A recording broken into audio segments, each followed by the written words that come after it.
प्राचीन काल में अशोपति नाम के एक धर्मात्मा राजा थे। उनके कोई संतान नहीं थी। उन्होंने वर्षों तक देवी सावित्री की उपासना की। देवी की कृपा से उनके घर एक अत्यंत तेजस्विनी और गुणवान कन्या का जन्म हुआ, जिसका नाम सावित्री रखा गया। जब सावित्री विवाह योग्य हुई तब उनके लिए योग्य वर की खोज आरंभ हुई। सावित्री ने स्वयं वन में रहने वाले राजकुमार सत्यवान को अपने पति के रूप में चुना।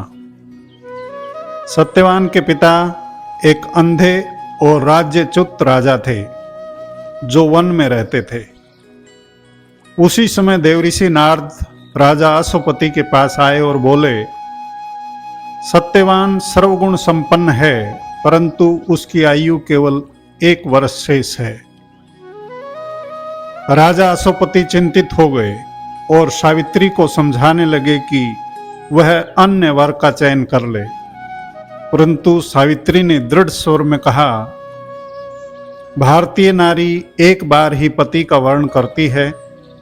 मैं सत्यवान को मन, वचन और कर्म से अपना पति स्वीकार कर चुकी हूं।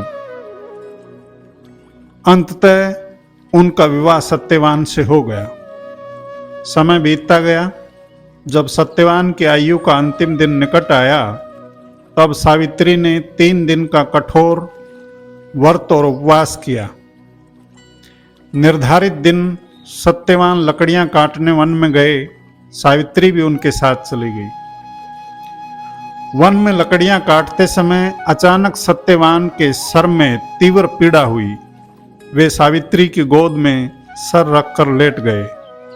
कुछ ही क्षणों में उनके प्राण निकल गए। तभी सावित्री ने देखा कि स्वयं यमराज सत्यवान के सूक्ष्म शरीर को लेकर जा रहे हैं। सावित्री भी उनके पीछे पीछे चलने लगी। यमराज ने कहा, सावित्री, अब लौट जाओ, यह संसार का नियम है। सावित्री ने उत्तर दिया, जहां मेरे पति जाएंगे वहां मैं भी जाऊंगी। यमराज उनकी धर्मनिष्ठा और ज्ञानपूर्ण वाणी से प्रसन्न हुए और बोले, पति के जीवन को छोड़कर कोई वरदान मांग लो। सावित्री ने कहा, मेरे अंधे सास ससुर को दृष्टि प्राप्त हो जाए। यमराज ने वरदान दे दिया, तथास्तु, और आगे बढ़े। पर सावित्री अब भी पीछे चलती रही। यमराज ने दूसरा वरदान मांगने को कहा। सावित्री बोली, मेरे ससुर को उनका खोया हुआ राज्य वापस मिल जाए। यमराज ने तथास्तु कह दिया और आगे बढ़े। दूसरा वरदान भी मिल गया, लेकिन सावित्री अब भी पीछे चल रही थी। कुछ दूर और चलने पर यमराज ने तीसरा वरदान मांगने को कहा। सावित्री ने कहा, मेरे पिता के वंश की वृद्धि हो। यमराज ने यह वरदान भी दे दिया।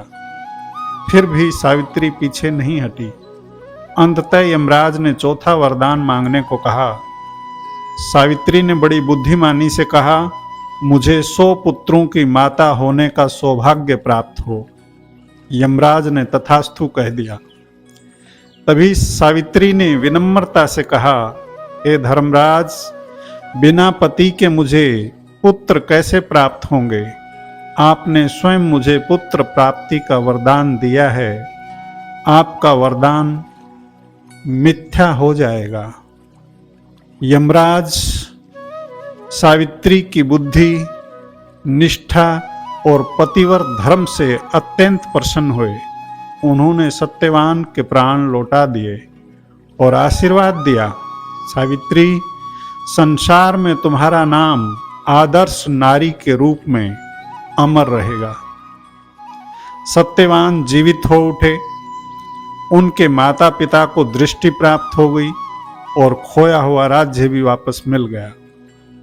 तभी से ज्येष्ठ पूर्णिमा के दिन वट वृक्ष की पूजा कर सावित्री के अटूट संकल्प, सत्यनिष्ठा और धर्म पालन को स्मरण किया जाता है।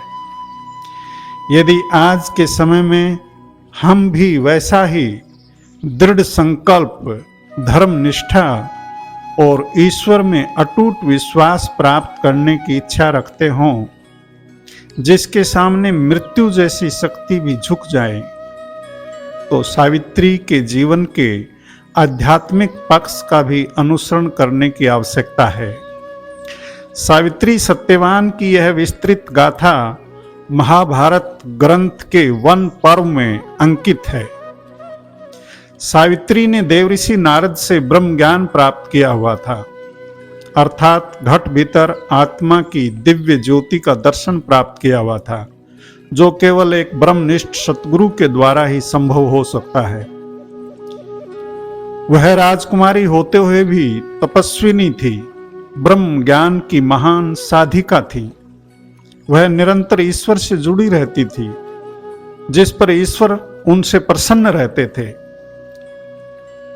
उसके सामने मृत्यु भी झुक जाती है, जो ईश्वर को अपने पक्ष में कर लेते हैं।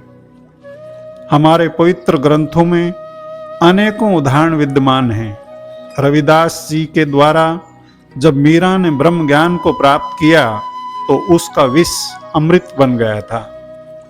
भक्त प्रहलाद ने देवऋषि नारद से ब्रह्म ज्ञान प्राप्त किया था, इसलिए प्रहलाद ने अनेकों बार मृत्यु को परास्त किया था। इतिहास के भक्तों के जीवन में जितने भी ऐसे महान चमत्कार हुए हैं, वह सब ब्रह्म ज्ञान की साधना से ही संभव हो पाते हैं। इसलिए हमें भी ऐसे ब्रह्म ज्ञान प्रदाता सतगुरु की शरण में जाने की आवश्यकता है, जो ज्ञान दीक्षा के समय आत्म ज्योति का दर्शन करवा सकें। सर्वश्री आशुतोष महाराज जी, जो दिव्य ज्योति जागृति संस्थान के संस्थापक हैं, इस युग के ब्रह्म ज्ञान प्रदाता सतगुरु हैं। उनकी शरण ग्रहण करके हम भी अपने जीवन को प्राचीन भक्तों जैसा महान उदाहरण बना सकते हैं। ऐसे ही महान विचारों को श्रवण करने के लिए चैनल को सब्सक्राइब करें, बेल आइकन को दबाएं, लाइक शेयर भी अवश्य करें, ताकि किसी प्यासी आत्मा तक यह दिव्य संदेश पहुंच सके। अंत तक बने रहने के लिए आपको हृदय से धन्यवाद। नमस्कार।